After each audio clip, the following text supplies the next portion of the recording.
માહિતી પ્રમાણે મહેસાણાના સોભાસા રોડ ઉપર છેલ્લા 1 વર્ષથી રોડનું કામ જૈસે થેની સ્થિતિમાં જોવા મળ્યું. કોંગ્રેસ પાર્ટીના વોર્ડ નંબર 12ના ઉમેદવાર દ્વારા જ્યારે સ્થાનિક લોકોને ત્યાં સમસ્યાઓ વિશે પૂછવામાં આવ્યું ત્યારે લોકોએ ચાલુ સરકાર ઉપર સવાલો ઉઠાવ્યા. સ્થાનિક સમસ્યાના નિવારણ માટે લોકોએ પોતાની વ્યથા વ્યક્ત કરી. કોંગ્રેસના ઉમેદવારો દ્વારા 2 દિવસમાં રોડનું કામ ના થાય તો મહેસાણા મહાનગરપાલિકાનો ઘેરાવ કરવાની પણ ચીમકી ઉચ્ચારી હતી. છોકરાઓ રિક્ષાઓ લઈને જાય છે, એમને એટલો પ્રોબ્લેમ થાય છે કે એમના અંદર ધૂળ શ્વાસમાં તકલીફ થાય છે. કેટલા છોકરાઓ બીમાર પડી ગયા છે, બહુ તકલીફ થાય છે. એટલે આ રોડનું કામ કશું આ બધું થઈ ગયું છે, આમ નામ ખુલ્લું મૂકી દીધું છે, કોઈ છે જ નહીં એનું વારિસદાર.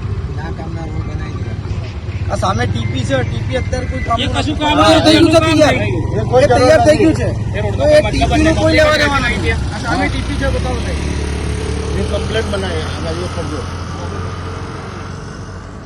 ये रोज उपयोग नहीं ये पहला बनाए. આ રોડ કેમ બનાવી દીધો વહેલા? કોઈ ઉપયોગ જ નથી, કોઈ પબ્લિક રહેતી નહીં તો રોડ બનાવી દીધો. રોડ કર્યો નહીં.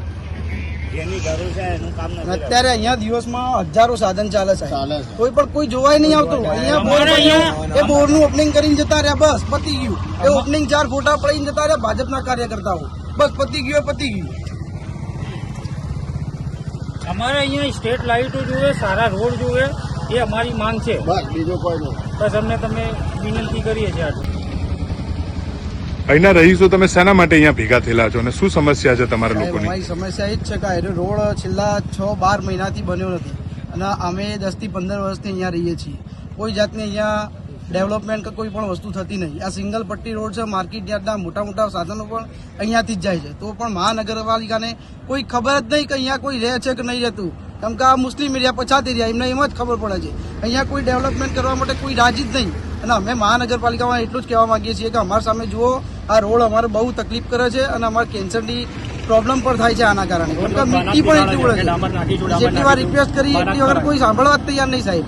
એટલે આનો નિકાલ લાવી આપો એટલું તમારી નમ્ર વિનંતી છે અમારી, બસ બીજું કંઈ નહીં. અહીંયા સમસ્યા તો બહુ ગંભીર છે અને ઘણા ટાઈમથી છે. મહાનગરપાલિકા બન્યા પછી પણ જો આ વિસ્તારની પબ્લિકને ખૂબ જ હેરાન થવું પડતું હોય, અહીંયા શ્વાસની તકલીફ થઈ જાય છે, કમર ભાગી જાય છે, એવા રોડ છે. ઘણા 1 વર્ષથી જ્યારે અહીંની જનતા વારંવાર રજૂઆત કરતી હોવા છતાં પણ આ બિલકુલ કુંભકર્ણની નિંદ્રામાં ઊંઘેલી મહાનગરપાલિકા અને એના શાસકો કે જે આ રોડની જનતાને પરેશાન કરવા માંગે છે.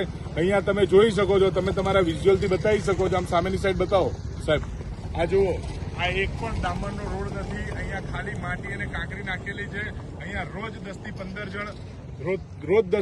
જણ અહીંયા નીચે પડી જાય છે. લોકો વાગે છે, લોકોને એક્સિડન્ટ થાય છે, લોકોને ધૂળ ઉડવાથી એલર્જી પણ થાય છે.